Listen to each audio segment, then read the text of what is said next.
We said our domain represented our x values, our range represented our y values. So looking at this graph, what did we find for the domain and range? I don't know. So The domain is negative 3. the domain is -3, 2. So the farthest left we go is -3, so that's our lowest x value. The farthest right we go is 2, so that's our highest x value. Good. What was our range? Why?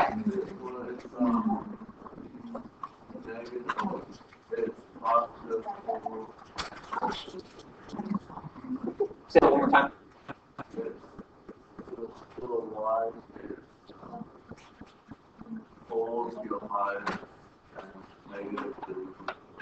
The 4 is your highest, -3 is your lowest. Once again, we'll talk about more specifically when we actually learn how to write them down.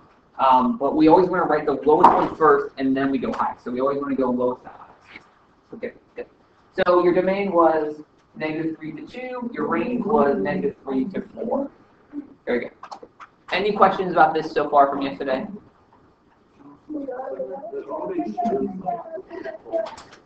Yeah, I put the coordinates on there so you would be able to have a little bit better things to work with. So you'd be able to actually see those ones. So because I know some of you in the back, it's kind of hard to see them. All right. So right now we've just been sort of writing them down on the board, or just sort of writing down or saying the numbers. But today we're going to talk about set notation. So set notation is the specific way we write down these sets of numbers, write down this range that we're talking about. So it's going to look funky. It's going to have some funky math symbols in it. That might be a little confusing, but we're going to talk about what these numbers mean, what this represents. Well, no, that's not a 1. What's the big line? We'll talk about that. So set notation, a set in mathematics is a group of numbers. All right, let's look at put that away. Let's put that away. You don't need that right now. So a set in math represents a group of numbers. So a set could be anything like a sequence that we talked about, like 1, 3, 5, 7. That sequence could be a set, or it could just be any group of numbers. 46, 37, 2011. 2011 isn't a number. That's not 20 and 11 are two different numbers. But it could also represent a range.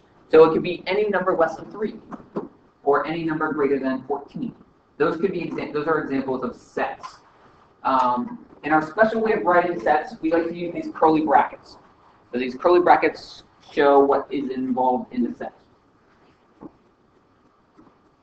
So for when writing our domain, what we do is we write this little curly bracket. Then you write down the variable. We know domain represents the x variable, range represents the y variable. So for domain, we'll put the curly bracket and we'll put an x. This line right here, it sort of divides it into two pieces. This line is kind of math language for the word such that. So if I were to read this, it would be x such that -3 is less than x, which is less than 2, or less than 8. So that line, you can just think of it as a line for the moment, but if you were to read it out loud, that line is sort of shorthand notation for the word such that. Now, if we look back on that picture, we said our domain was -3,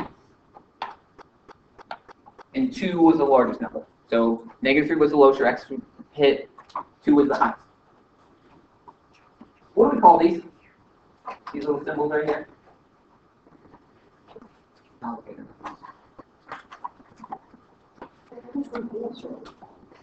What do we call it? Joby, I need you to put that away. I'm going to throw it away if you don't. What was that? Greater than or equal to. We had a more formal word for that. It was kind of like if you like took half the end, but got rid of the silly one, just put a line under it. So what is this right here? Equal. Oh, equal. So, what do we call something that's not equal? What's not equal is unequal. So this is like equal. So we call these symbols. Joby, I need you to stop talking.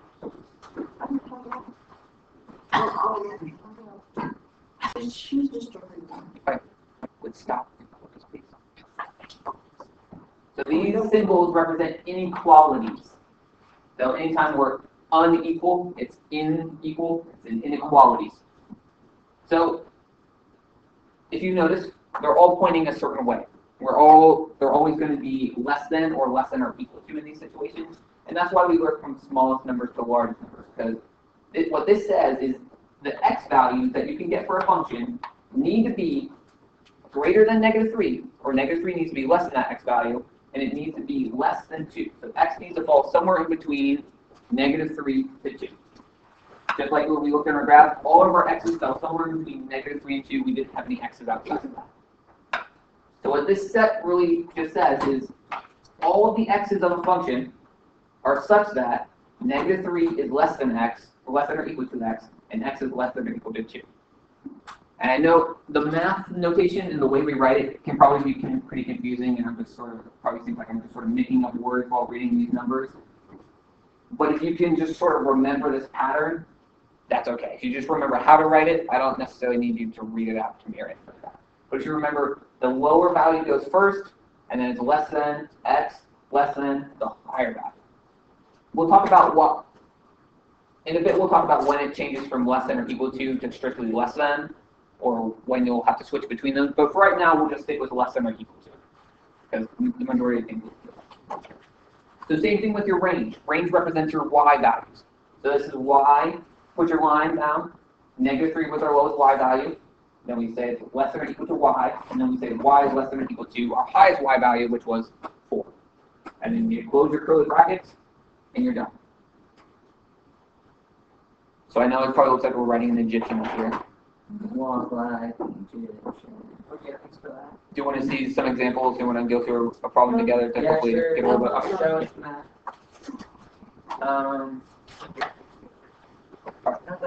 We're gonna start. So the first thing to do when doing our domain and doing our range is to figure out what those numbers are. So before we worry about writing it down, before we figure out anything like that, let's think through like what we were doing yesterday, figure out, okay, what is my domain in my graph, what's my range in my graph. So looking at this function, we saw something similar to this yesterday. What's our range in our numbers for our x's? What's our domain for this function? Why? So if you look, it's going to keep going down and down and down and down and down and down and down, and we're just going to keep going farther to the left. Same thing with the right. We're going to keep going down and down and down, but we're also going to keep moving outwards. We're going to keep going farther to the right. So from -infinity, that's not an infinity sign. There we go. From -infinity to +infinity, that was sort of our domain we had for our function. And we'll worry about writing it in set notation in a moment. Once again, another way of writing this down from -infinity to +infinity, that represented any number basically. We represented that with all real numbers, and that's another thing What's our range of our graph? What's the highest point and lowest point we ever touch?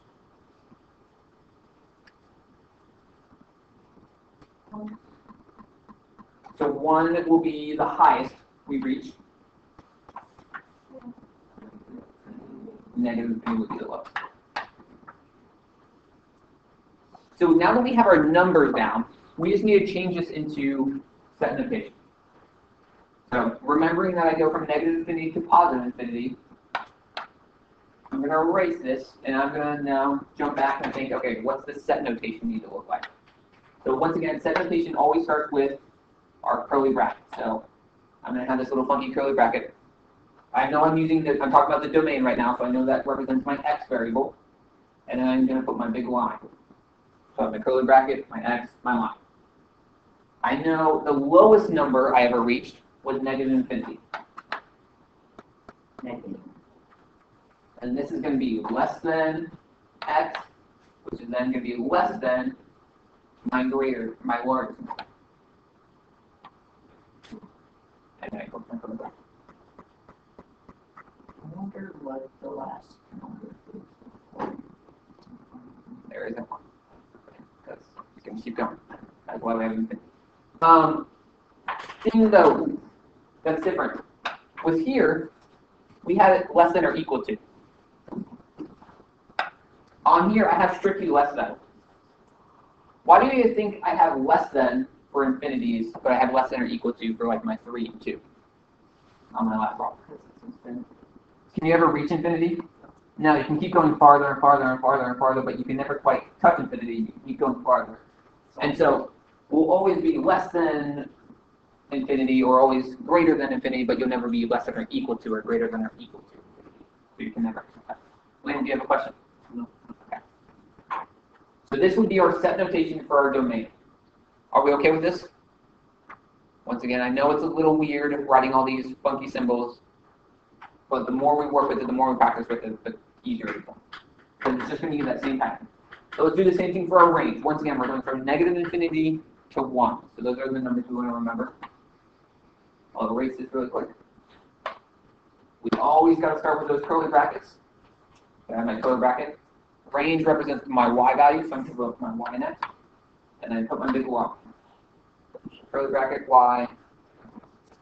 The lowest value I ever touched, or the lowest value I ever went for, was negative infinity. Less than my y, then put my other less than symbol, and then the highest value we ever hit was 1. And then close my curly bracket. So you just write down this one. Let's suppose you In the center. and then you just like replace the infinites. Now, I will replace the do we ever touch 1 or negative infinity? Are we ever equal to any of those numbers? What was that like? We hit 1. We get all the way up there and hit 1. So we know we're going to be equal to 1, but we'll never be equal to negative infinity.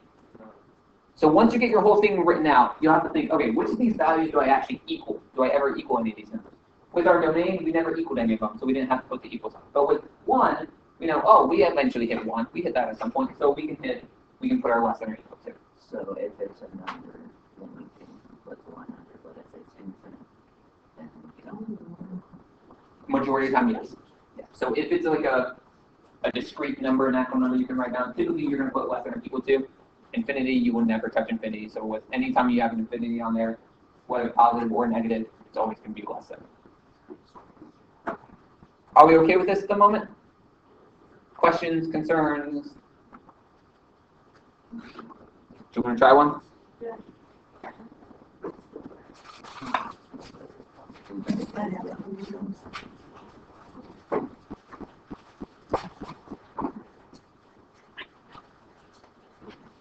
So we have this really funky, So does it keep going in the pattern? it keeps going in that same pattern over and over again. We call this a sinusoidal graph. You learn about these in algebra too. I call it a course. Sinusoidal. But it's like a wave. It keeps going up and down, up and down, up and down. So think if you can find the domain of this graph, what's your highest x value, what's your lowest x value, what's your range, what's your highest x value, what's your lowest, or what highest y value, lowest y value, and see if you can write them in the funky set notation.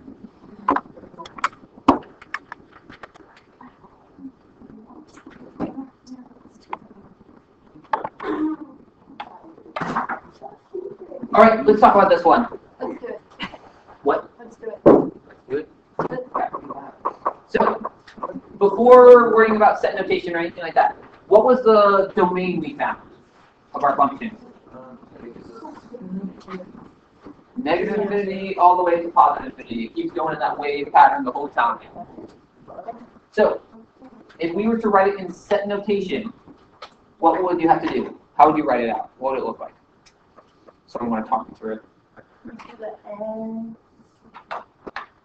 The line. Then I just do the number. Negative infinity. Okay. Infinity, and then the greater goes like the function. And then We want to remember to put the variable in again, and then you put the other sign in. Yep. And then we'll put in positive. Now, do we ever touch infinity or negative infinity? No, so we can just leave it as strictly less than. And then we can do the same thing for our y. What was the lowest value our y ever hit?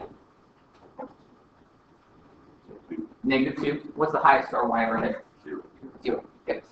So we draw our curly brackets. We know we're talking about the y this time, so you can put our y down, and you draw your y. We set our lowest value with -2.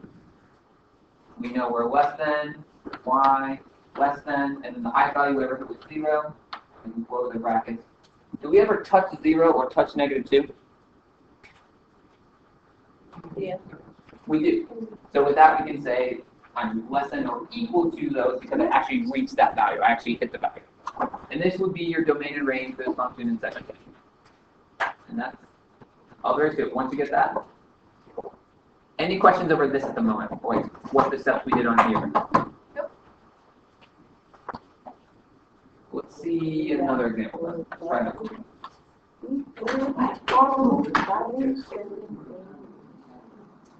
All right. So you have an exponential function. Starts low, goes high. See if you can think of the domain and range again for this function. What's my domain? What's my range? All right, really quick. Let's finish this last problem. So our domain for our function, our domain that we found, we keep going to the left and left and left. So we're going to start with negative infinity. It's going to be less than. And the highest value we keep going is up and up and up and up and over. So it's positive infinity is the highest x. The majority of functions will have this domain. So that will be very frequently.